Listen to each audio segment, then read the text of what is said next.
Selamat datang semuanya. Hari ini kita akan membahas contoh soal dan jurnal pendapatan dalam akuntansi. Pendapatan adalah salah satu elemen penting dalam laporan laba rugi dan memahami cara mencatatnya itu sangat penting teman-teman. Yuk kita langsung lihat ke contoh soalnya. Oke, contoh soalnya. Misalkan ada sebuah perusahaan bernama Bajuku yang menjual baju secara tunai senilai 5 juta rupiah. Bagaimana jurnalnya? Nah, ingat teman-teman, pendapatan itu bertambahnya di mana? Di sisi kredit ya, sedangkan kas itu bertambahnya di sisi debit. Maka jurnalnya kas 5 juta rupiah di sisi debit dan pendapatan penjualan 5 juta rupiah di sisi kredit. Artinya, kas perusahaan bertambah sebesar 5 juta rupiah dan pendapatan penjualan juga diakui sebesar 5 juta rupiah. Kita masuk ke contoh soal kedua.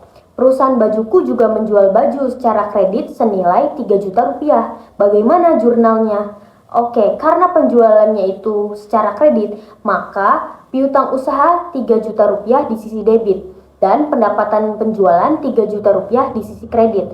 Di sini piutang usahanya bertambah karena pembayaran belum diterima, tapi pendapatan sudah diakui karena barangnya sudah diserahkan ke pelanggan. Ya, ingat ya teman-teman, kalau penjualannya itu secara kredit, berarti akunnya itu yang di debit itu piutang usaha ya. Oke, kita masuk ke contoh ketiga. Perusahaan Bajuku menerima pembayaran dari pelanggan yang sebelumnya membeli secara kredit senilai 3 juta rupiah. Bagaimana jurnalnya?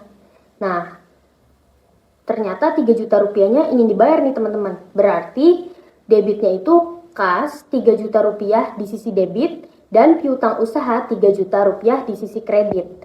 Nah, artinya piutang usahanya berkurang karena sudah dibayar, maka akunnya dihapuskan ya teman-teman, dan kas perusahaannya itu bertambah senilai 3 juta rupiah. Oke, kita masuk lagi ke contoh soal keempat. Perusahaan Bajuku menerima pendapatan sewa gedung senilai 2 juta rupiah. Bagaimana jurnalnya? Karena dia menerima pendapatan sewa gedung, maka kasnya itu bertambah di debit 2 juta rupiah. Lalu pendapatan sewa 2 juta rupiah di sisi kredit. Nah, di sini pendapatan sewa diakui karena perusahaan telah menyewakan gedung dan kasnya bertambah sebesar 2 juta rupiah. Jadi, dalam mencatat pendapatan, kita perlu memperhatikan dua hal, teman-teman. Yang pertama, apakah pendapatan sudah memenuhi prinsip pengakuan pendapatan? Yang kedua, apakah transaksi dilakukan secara tunai atau kredit? Nah, dengan memahami konsep ini, kita bisa membuat jurnal yang akurat dan sesuai dengan standar akuntansi. Semoga video ini mudah dipahami dan juga bermanfaat. Thanks for watching.